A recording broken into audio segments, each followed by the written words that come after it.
नमस्कार, BS TV Madhya Pradesh Chhattisgarh देख रहे हैं आप। मैं हूं आपके साथ गुंजन लोधी।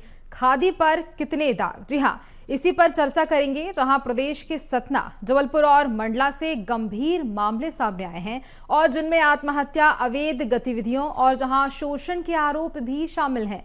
इन तीनों ही घटनाओं ने कई सवाल खड़े कर दिए हैं। देखिए तीनों तस्वीरें। ये तीनों तस्वीरें पहली सतना, दूसरी जबलपुर और तीसरी मंडला से सामने आ रही है। जहां इन तीनों तस्वीरों में देखा जा सकता है कि पहली तस्वीर में जहां ये सतना वाली जो तस्वीर है, कांग्रेस के पूर्व विधायक नीलांशु चतुर्वेदी के यहां उनकी मैट बाथरूम में जाकर आत्महत्या कर लेती है। और जहां चित्रकूट में ये बड़ी वारदात सामने आई है। नीलांशु चतुर्वेदी पूर्व विधायक के घर युवती ने गोली मारकर आत्महत्या कर ली। जानन फानन में युवती को अस्पताल लाया गया।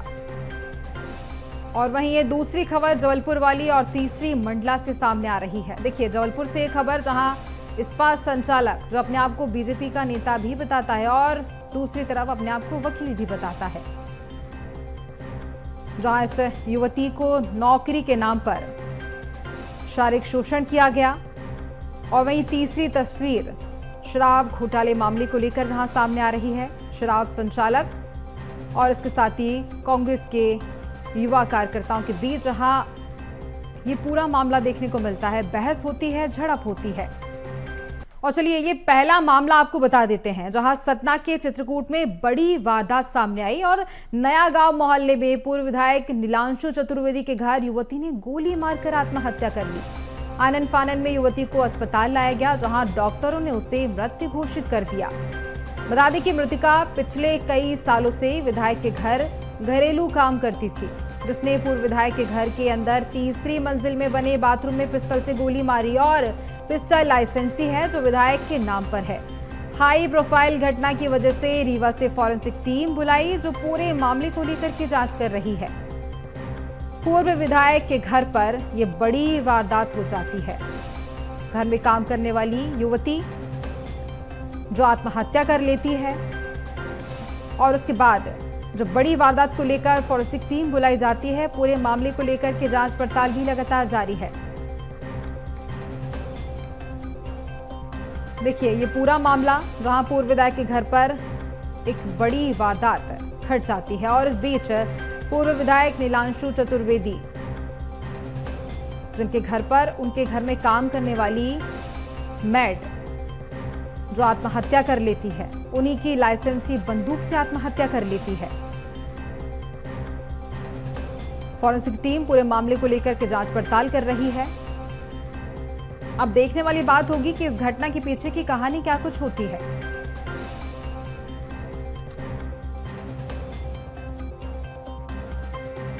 मामला जो आप देख रहे हैं सतना से सामने आ रहा है और देखिए इसी पूरे मामले को लेकर सियासत भी गर्माती जा रही है। कांग्रेस के पूर्व विधायक के घर पर इस तरह से घटना घटती है, कई सवाल खड़े किए जा रहे हैं। पूर्व विधायक नीलांशु चतुर्वेदी के ऊपर भी कई ऐसे नाम आ रहे हैं। और देखिए इस पूरे मामले को लेकर पूरी घटना पर प्रदेश मीडिया प्रभारी आशीष अग्रवाल का पोस्ट भी सामने आया। एक्स पर पोस्ट कर कांग्रेस पर सवाल उठाते हुए लिखा, कांग्रेस की नैतिकता पर एक और स्याह दाग। एक युवती ने कांग्रेस नेता और पूर्व विधायक नीलांशु चतुर्वेदी के सरकारी आवास में आत्महत्या कर ली। ये वही कांग्रेस नेता हैं जो मूल्य आधारित राजनीति के भाषण देते थे और आज वहीं से अंतहीन सन्नाटे और चीखों की गूंज सुनाई दे रही है। एक मासूम जान चली गई, पर कांग्रेस नेतृत्व मौन है, शर्म नहीं, जवाब नहीं। देखिए ये तंज कसा गया है, ये बात सामने आ रही है। इस पूरे मामले को लेकर गंभीर सवाल उठाए जा रहे हैं। और अब बात करेंगे दूसरे मामले को लेकर, जहां जबलपुर से सनसनीखेज मामला सामने आया, जहां एक महिला ने खुद को भाजपा, बता दें आपको कि नेता बताने वाले आशुतोष पांडे पर नौकरी के नाम पर दैहिक शोषण और जिस्म फरोशी के धंधे में धकेलने के आरोप लगाए हैं। महिला ने बताया कि वह नरसिंहपुर की रहने वाली है और पति की मौत के बाद जबलपुर आकर नौकरी की तलाश कर रही थी। आरोपी ने उसे रॉयल क्राउन स्पा सेंटर में मैनेजर की नौकरी का झांसा देकर कई बार जबरदस्ती संबंध बनाया और अन्य लोगों के साथ भी शोषण करवाया। वहीं पीड़िता की शिकायत पर पुलिस ने गंभीर धाराओं में एफआईआर दर्ज कर जांच भी शुरू कर दी है।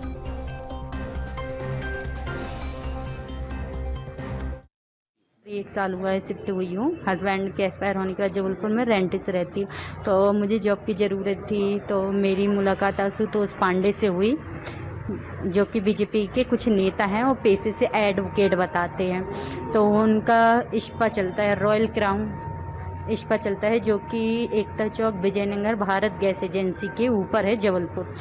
तो उनके यहाँ मैं मैनेजर की जॉब के लिए गई थी, 8,000 रुपये की सैलरी के लिए, मैनेजमेंट के लिए। तो मुझे पहले पता नहीं था कि यहाँ क्या होता है। फिर धीरे एक दिन ठीक रहा, दूसरे दिन उन्होंने बोला आओ हम तुम्हें मसाज सिखा देते हैं। मसाज के लिए मेरे को लेके गए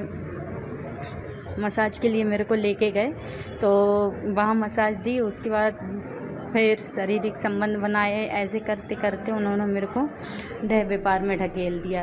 देह व्यापार में अपने दिल्ली से उनके। चलिए तीसरा मामला भी आपको बता देते हैं, जहां मंडला के भवनी थाना क्षेत्र में शराब ठेकेदार राजेश पटेल और युवा कांग्रेस जिला अध्यक्ष आशीष जैन के बीच शराब को लेकर विवाद हो गया। वीडियो में राजेश पटेल और उनके साथी बंदूकों के साथ नजर आए, जबकि दोनों की बहस चल रही थी और आरोप है कि आशीष जैन बालाघाट से मंडला में शराब लाने का विरोध कर रहे थे, जिसे रोकने के लिए राजेश पटेल रात में गश्त कर रहे थे, जहां दोनों पक्षों ने पुलिस में शिकायत भी की है। युवा कांग्रेस के जिला अध्यक्ष आशु जैन ने कहा है कि वे अवैध शराब के खिलाफ पिछले 1 साल से विरोध कर रहे थे, इसलिए राजेश पटेल और उनके लोगों द्वारा धमकाया जा रहा, उन्हें अपनी जान का खतरा महसूस हो रहा है। देखिए तीनों मामले आपके सामने हैं, जहां ये तीसरा मामला मंडला का, और इसी पर हम खास चर्चा करेंगे। हमारे साथ खास मेहमान जुड़ चुके हैं, उनसे रूबरू करा देते हैं। सबसे पहले बीजेपी प्रवक्ता डॉक्टर वाणी आहलूवालिया, आपका बहुत स्वागत करती हूं मैं बीएसटीवी पर। साथ ही प्रवक्ता समाजवादी पार्टी से यश भारती, आपका भी बहुत स्वागत करती हूँ। देखिए पूरा मामला यहाँ देखने को मिलता है। सबसे पहले बीजेपी प्रवक्ता डॉक्टर वाणी आहलूवालिया, आपसे ही सवाल करना चाहूंगी। तीनों मामले सामने आए, तीनों मामले आपने सुने, और सबसे पहला जो मामला था, पूर्व विधायक जो कांग्रेस के हैं, उनके घर में काम करने वाली आत्महत्या कर लेती है। क्या कुछ इसके पूरे मामले को लेकर हो सकता है? देखिए उनके घर पर आत्महत्या की गई उन्हीं की लाइसेंसी बंदूक से। वाणी जी, सबसे पहले तो बीएसटीवी के श्रोताओं को नमस्कार, और यश जी, गुंजन जी, आपको भी प्रणाम करती हूँ। देखिए बहुत संवेदनशील मामले हैं, और हम जब जनप्रतिनिधि हैं तो हमें इन सब मामलों के ऊपर निष्पक्ष होकर अपने बयान भी देने चाहिए। तो निश्चित रूप से आपको याद दिला दूं कि ये पहला मर्तबा नहीं है जो कांग्रेसी किसी नेता के घर पे ऐसे एक कोई पीड़िता ने जिस भी कारण से आत्महत्या की हो। हम पूर्व में उमंग सिंघार के निवास पर भी एक ऐसी घटना के बारे में सुन चुके हैं, उसकी इन्वेस्टिगेशंस हुई हैं, और ये अब घटना आई है सामने, जहां पर तीसरे मंजिल पर उसने खुद अपनी जो पूर्व विधायक है उनकी पत्नी के लाइसेंसी रिवॉल्वर से आत्महत्या की है, और 2 महीने बाद उसकी शादी होनी थी। तो निश्चित रूप से ये गंभीर मामला भी है, संवेदनशील भी है, और जो गरीब तबके के मुझे लगता है श्रमिक हमारे पास आते हैं हमारे घरों में काम करने के लिए, तो उन्हें कम से कम संवेदनशील एक नजरिया हमारा होना चाहिए, और उन्हें सुरक्षा भी होनी चाहिए। और अगर कांग्रेस बात करती है जनहित की, तो जनहित तो हमारे घर से शुरू होना चाहिए, और सबसे पहले जागरूकता हमें इन लोगों के लिए होनी चाहिए जो हमारे घर पे सेवाएं देते हैं। ये शर्मनाक मामला है, और मुझे लगता है कि पुलिस प्रशासन इस पर निष्पक्ष जांच करेगी और हमें सही तथ्य बिल्कुल। देखिए शर्मनाक मामला है, और वहीं दूसरा मामला बीजेपी के नेता बताने वाले, उनके ऊपर भी ये मामला सामने आता है। नौकरी के नाम पर उन्होंने शारीरिक शोषण किया, इस पर आप क्या कहना चाहेंगी? देखिए पब्लिक डोमेन में बहुत सारे लोग हमारे समक्ष आके खड़े हो जाते हैं, और अगर मैं कोई पदाधिकारी हूं तो मेरे साथ में खड़ा हुआ व्यक्ति भी अपने आप को नेता बोलता है फोटो खिंचवाने के लिए, या अपना एक दबाव दूसरों पर बनाने के लिए। परंतु पुलिस के पास मामला पंजीयत हुआ है, वो लड़की ने साहस दिखाते हुए इस मामले की जानकारी पुलिस तक पहुंचाई है, और पुलिस ने आश्वासन दिया है कि इसके पूरे तहे तक वो पहुंचेंगे और उसकी भी जानकारी हमारे समक्ष बहुत जल्दी होगी। और ये मोहन यादव जी की स्पष्टता है, इस प्रदेश में उन्होंने ये आश्वासन दिया है कि संवेदनशील है वो इन सब मुद्दों को लेकर, खास तौर पर महिलाओं से संबंधित जो मुद्दे हैं, जो अवैध किसी भी प्रकार के कारोबार से संबंधित मुद्दे हैं। और वो आश्वासन ये भी देते हैं कि जीरो टॉलरेंस के तहत कार्रवाई होगी। अगर प्रशासनिक कोई लापरवाही होती है तो उस पर कोई भी लिपापोती नहीं होगी, उसे बख्शा नहीं जाएगा, उचित कार्रवाई होगी, दंड मिलेगा। बिल्कुल, देखिए दोनों जो मैटर बताए गए थे उस पर चर्चा करते हैं, उसके बाद तीसरे मैटर पर आएंगे। यश भारती, आपसे ये सवाल करना चाहूंगी मैं कि जिस तरह से वाणी जी ने जो भी बातें कही हैं पूर्व विधायक जो थे कांग्रेस के, उसको लेकर, और इसके साथ ही जो बीजेपी के नेता हैं उसको लेकर, आप क्या कुछ कहना चाहेंगे? क्या आप इनके जवाबों से सहमत हैं? देखिए गुंजन जी, अपराध अपराध होता है, उसको हम भाजपा कांग्रेस में अगर बांटने की कोशिश करेंगे तो शायद कहीं ना कहीं पीड़ित को न्याय नहीं मिल पाएगा और अपराधी को कहीं ना कहीं राजनीतिक बचाव की तरफ हम ले जाएंगे। जिस तरीके का काम डॉक्टर वाणी जी ने किया अभी कि कांग्रेस का है तो हम उसे आरोपी लगा दें, भाजपा का है तो हम उसको क्लीन चिट देने की कोशिश करें, ये चीजें ठीक नहीं है। पूर्व में सत्ताधारी दल भारतीय जनता पार्टी में हमने देखा, अभी छतरपुर में एक घटना हुई जिसमें टीआई को आत्महत्या करनी पड़ी भारतीय जनता पार्टी की नेत्री के कारण। अब बात आई कि वो ब्लैकमेल करती थी, किस बात पे ब्लैकमेल करती थी? उन्होंने उनको घर दिलाया, उन्होंने उसको गाड़ी दिलाई, उनकी माँ के अलग आरोप हैं। तो ये बड़ा गंभीर विषय है कि एक पुलिस अधिकारी जिसका समय समय पे जो ट्रेंड है वो हमारे आपके जैसा आम नागरिक नहीं है, वो ट्रेंड है, उसको समय समय पे अपडेट किया जाता है, ट्रेनिंग दी जाती है, मनोबल बढ़ाया जाता है, मानसिक संतुलन कैसे बनाए रखना है, सारी चीजों की ट्रेनिंग। अगर वो व्यक्ति गोली मार लेता है किसी भारतीय जनता पार्टी की नेत्री से प्रताड़ित होकर के, तो ये बड़ा गंभीर मामला है। उसी तरीके से भारतीय जनता पार्टी के पूर्व विधायक ध्रुव नारायण सिंह, जिनके अवैध संबंधों को लेकर के सभी को पता है कि किस तरीके के अवैध संबंध थे, और उन अवैध संबंधों को लेकर के आपस में दो महिलाओं ने एक दूसरे की हत्या की सुपारी देना और हत्या करवा दी थी। और भाजपा की बिजावर से विधायक रही आशा रानी जी, उनके घर में भी नौकरानी की हत्या हुई और उस हत्या की वो आरोपी निकली। अपनी नातिन की उन्होंने हत्या करी, उस नातिन की हत्या की वो आरोपी निकली। और वित्त मंत्री भारतीय जनता पार्टी सरकार में रहे, पूर्व सांसद रहे राघव जी, अप्राकृतिक कृत्य करते हुए अपने नौकर के साथ सभी ने वीडियो देखा, लेकिन वो दोष मुक्त हो गए। तो ये दोषारोपण हम भाजपा कांग्रेस के नाम पे लगाएं, लेकिन ये अपराधियों को बचा लेंगे हम, चाहे वो हमारे दल का हो या विरोधी दल का हो, ये ठीक नहीं है। मेरा कहना है अपराधी को कठोर से कठोर सजा हो, अपराधी में न्याय का खौफ होना चाहिए, संविधान का खौफ होना चाहिए, ना कि उसको किसी तरीके का बचाव होना चाहिए। लेकिन यहाँ देखने में आता है गुंजन जी, सत्ताधारी दल ध्रुव नारायण सिंह जी आज वापस प्रत्याशी बनने के लिए अपना टिकट मांगते हैं भारतीय जनता पार्टी पे, प्रदेश कार्यालय पे दिखाई देते हैं भारतीय जनता पार्टी के। वही आशा रानी जी का परिवार दिखाई देता है राजनीतिक रूप में सक्रिय होकर के। वही हम वित्त मंत्री राघव जी पे तो कार्रवाई करने की बात की भारतीय जनता पार्टी ने उनकी बेटी को आगे बढ़ा दिया। तो एक परिवारवाद का विरोध करने वाली भारतीय जनता पार्टी दंड इस तरीके से देती है कि अगर बेटे पे आरोप लगेगा तो पत्नी को आगे बढ़ा देंगे, पति पत्नी पे आरोप लगेगा तो बेटे को आगे बढ़ा देंगे, बेटी को आगे बढ़ा देंगे। ये दोषियों को कहीं ना कहीं राजनीतिक प्रभाव के साथ बचाने का काम है, जो किसी भी दल को नहीं करना चाहिए और कठोर से कठोर सजाएं होनी चाहिए। यश भारती जी, इन सभी सवालों का जवाब मुझे लगता है कि वाणी जी के पास है, वो कुछ कहना चाह रही हैं।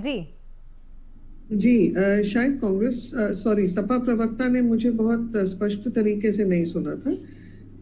माननीय मुख्यमंत्री जी डॉक्टर मोहन यादव के नेतृत्व में हम संवेदनशील मुद्दों पर बहुत स्पष्ट कार्रवाई के लिए हमने सबको आश्वासन ही नहीं दिया है, हम उस कार्य प्रणाली पर अडिग हैं। और मोहन यादव जी ने बहुत स्पष्ट किया है, जो दोषी होगा, वो जो आरोपी होगा, उसके ऊपर उचित कार्रवाई होगी। और हमने इन पिछले कुछ दिनों में देखा भी है कि मोहन यादव जी ने बहुत ही संवेदनशील तौर तरीके से जहां कार्रवाई करनी है, जहां कुछ उचित कदम उठाने हैं, जहां दोषी को दंड देना है, चाहे वो प्रशासनिक व्यक्ति हो, चाहे वो हमारा कार्यकर्ता क्यों ना हो। और इसमें हमारे प्रदेश अध्यक्ष जी ने भी बहुत स्पष्ट और साफ अपनी वक्तव्य दिया है कि ये एक भारतीय जनता पार्टी का परिवार है, परंतु इस परिवार में अनुशासन होना अनिवार्य है और यदि कोई अनुशासन तोड़ता है तो उसके ऊपर उचित कार्रवाई की। तो पर वाणी जी, एक सवाल ये मेरा भी कि आशुतोष पांडे जिनके ऊपर ये इल्जाम लग रहे हैं, आरोप लग रहे हैं, वो खुद को बीजेपी के नेता बताते हैं, लेकिन अब जब वो वाकई उनके ऊपर जो आरोप लगाए जा रहे हैं तो बीजेपी पार्टी कहीं ना कहीं भागती नजर आ रही है क्या? क्योंकि लोग ये कहते नजर आ रहे हैं कि वो हमारी पार्टी का कोई भी नेता नहीं है। भारतीय जनता पार्टी किसी भी मुद्दे से भाग नहीं रही है, भागने की आवश्यकता नहीं है। हम बहुत स्पष्ट और साफ हैं हमारे मुद्दों में और हमारे जो स्टैंड लेना है। जो व्यक्ति मेरे साथ आकर अगर खड़े होके फोटो खिंचवा ले और फिर उस हो सकता है मेरे जैसे कई नेताओं के साथ फोटो खिंचवाए और उसका दुरुपयोग करे, अपने आप को प्रकाशित करने की कोशिश करे कि वो कोई बहुत बड़ा नेता है, परंतु आम जनता बहुत जल्दी विश्लेषण नहीं कर पाती। पुलिस के पास ये मामला पहुंच गया है, पुलिस इसकी पूरी छानबीन करके दोषी को उसके मुकाम तक पहुंचाएगी और आश्वस्त करती हूं जनता को कि मोहन यादव जी और हेमंत खंडेलवाल जी के नेतृत्व में कोई भी ऐसे अनुचित कृत्य करके एस्केप रूट तो नहीं ले सकता, उसको अपना दंड भोगना ही पड़ेगा और जो भी व्यक्ति ने ऐसा कृत्य किया है उसके ऊपर पुलिस प्रशासन उचित कठोर से कठोर कार्रवाई करने के लिए प्रतिबद्ध है। ठीक है यश जी, तीसरा मामला मंडला से जो सामने आ रहा था, शराब ठेकेदार और उसके साथ ही कांग्रेस के जो युवा नेता थे उनके बीच झड़प हो जाती है, क्या लगता है क्या कुछ हो सकता है? यहाँ बात सामने आ रही है कि जो युवा कांग्रेसी थे वो बचाव करना चाह रहे थे, वो ये बताना चाह रहे थे कि शराब पीना गलत है, इसको लेकर के बहस होती है। गुंजन जी, आपके प्रश्न का जवाब दूंगा, पहले डॉक्टर वाणी जी ने जो बात कही मैं उस बात का जवाब दे। देखिए, मुख्यमंत्री मोहन यादव जी की संवेदनशीलता इससे दिखाई देती है कि जिसको उज्जैन को वो अपनी एक उपराजधानी बनाना चाहते थे, वहां 24 घंटे तक एक महिला निवृत्त होकर के घूमती रही, उसके साथ बलात्कार हुआ, उसके साथ घटना हुई, निवृत्त होकर के घूमती रही पूरे शहर के अंदर, कोई देखने वाला नहीं था। जब सोशल मीडिया से और आप जैसे जागरूक पत्रकारों ने चीजों को आगे लगाया तब प्रशासन और पुलिस एक्टिव हुआ। तो ये उस जगह की है जो गृह जिला है मुख्यमंत्री डॉक्टर मोहन यादव जी का, और जिसको उपराजधानी बनाने के पूरे प्रयास कर रहे हैं डॉक्टर मोहन यादव जी। दूसरी बात, उनकी कैबिनेट में विजय शाह जी हैं जो देश की बेटी कर्नल सोफिया कुरैशी को केवल और केवल धर्म के आधार पर आतंकवादियों की बहन बता देते हैं। उन पे क्या कार्रवाई करी? कौन सी संवेदनशीलता दिखाई दी जो मुख्यमंत्री की संवेदनशीलता की बात कर रहे थे? अब मैं आपके विषय पे आ जाऊं। जो आपने विषय कहा कि ये जो शराब की घटना है, पूरा मध्य प्रदेश और भारतीय जनता पार्टी शासित राज्यों में केवल और केवल नशे का कारोबार। राजधानी भोपाल में ड्रग्स का इतना बड़ा रैकेट पकड़ा गया, या बड़े पैमाने पे जो पूरे भारत को यहाँ से ड्रग्स बना करके दी जा रही थी, और यहाँ की सरकार को, पुलिस को, प्रशासन को कुछ खबर नहीं थी। गुजरात पुलिस ने आके कार्रवाई करी, खुफिया तरीके से पकड़ के ले गए। बाद में भारतीय जनता पार्टी की मध्य प्रदेश की सरकार को ये अपनी बात घबराहट लगी कि यहाँ हमारा तो कुछ रोल ही नहीं था।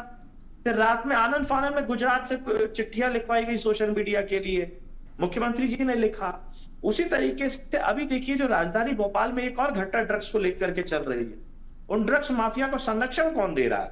भारतीय जनता पार्टी के मंत्री, भारतीय जनता पार्टी के विधायक। तो आप संरक्षण देंगे नशे के कारोबारियों को तो नशा फलेगा फूलेगा, अवैध कारोबारों को आप संरक्षण देंगे, अवैध कारोबार फलेगा फूलेगा।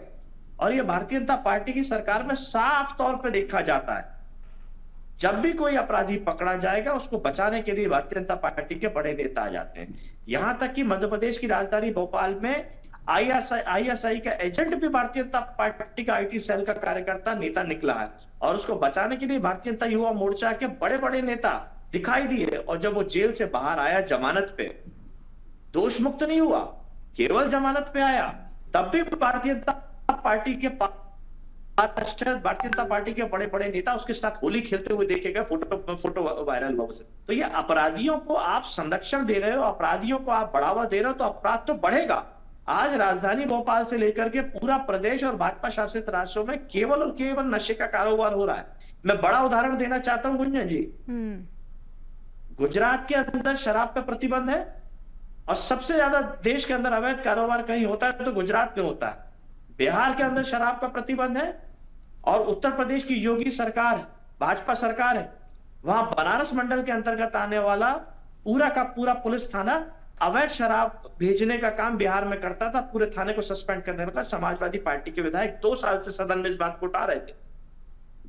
तो ये अवैध कारोबार पूरी तरीके से देश के अंदर भारतीय जनता पार्टी की सत्ता सरकार में फल फूट रहा है, संरक्षण प्राप्त कर रहा है, और जब तक ये संरक्षित करते रहेंगे अपराध और नशा बढ़ता रहेगा।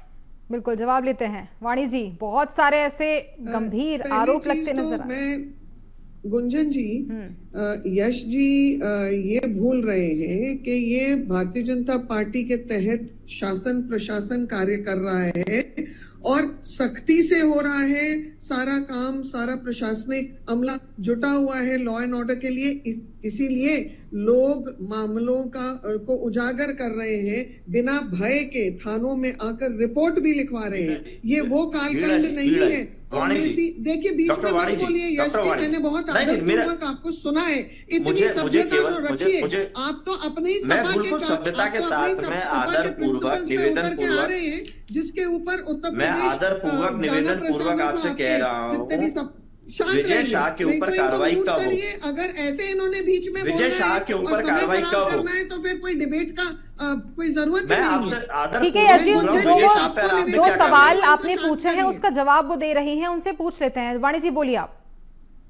पहली बात तो क्योंकि जनता बिल्कुल आश्वस्त है, इसीलिए बिना भय के वो ऐसे मामलों के ऊपर कार्रवाई की मांग करने पुलिस थाने पहुंच जाती है। और ये सचेत लॉ एंड ऑर्डर सिचुएशन है, जहां पर कार्रवाई भी होती है। दोषियों को, पीड़ित के लिए बिल्कुल उनको दंड दिया जाता है, दोषी को दंड मिलता है और जो पीड़ित है उसे इंसाफ मिलता है। दूसरी चीज, ये जो अपने बहुत ही बड़ी बड़ी बातें कर रहे थे यश जी, तो वो भूल गए हैं कि सपा की जड़ें जहां से हैं उत्तर प्रदेश में, तो उत्तर प्रदेश ने योगी जी के कार्यकाल के पहले क्या जवाब नहीं मिला, वहां पर कैसा अनुशासन देखा है, कैसी गुंडागर्दी देखी है, बूथ कैप्चरिंग देखी है, माफिया राज देखा है, चाहे वो माफिया जमीन लैंड का हो, चाहे पैसे का हो, चाहे लोगों को ये आपकी बुद्धिमत्ता नहीं हुई कि आप हमसे आरोप लगा करके अपनी सत्ता सरकार के फेलियर को बताने की कोशिश कर रही हैं। बातें बहुत अचंभे आपका जो वाली फेलियर है, आपका जो संरक्षण है अवैध कारोबार को, और अनुभव किया है बच नहीं पाएगा,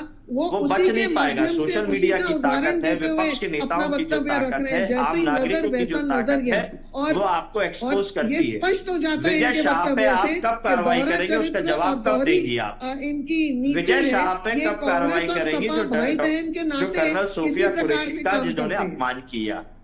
ठीक है, तीनों मामले आपके सामने थे। तीनों मामलों को लेकर क्या कुछ होना चाहिए, यश जी आपसे ही पूछना चाहूंगी मैं।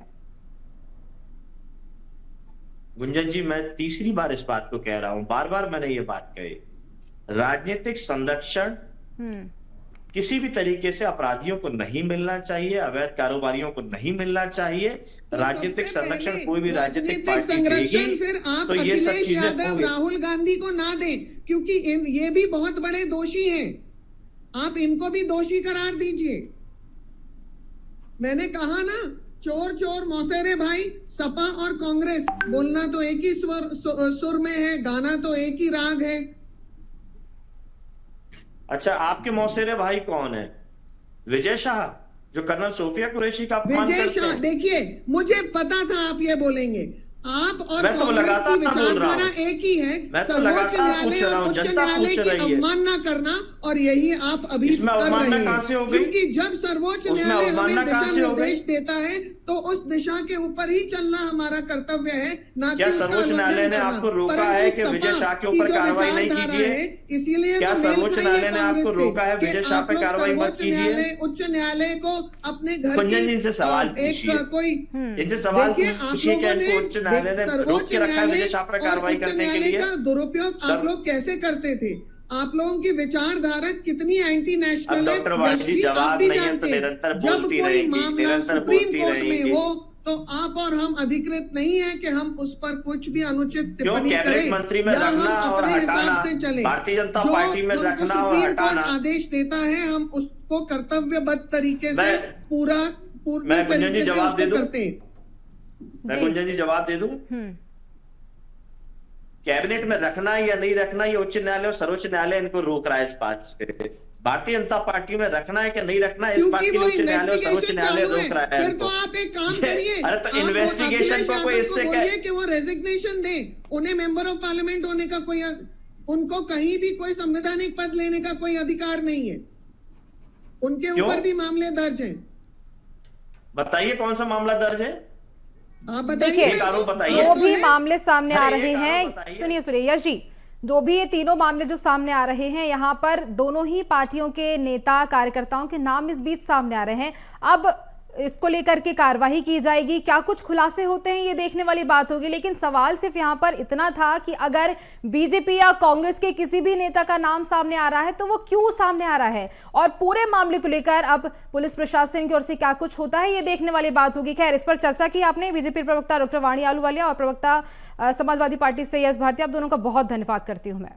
और इसी के साथ मुझे दीजिए इजाजत, बने रहिए BSTV पर। नमस्कार।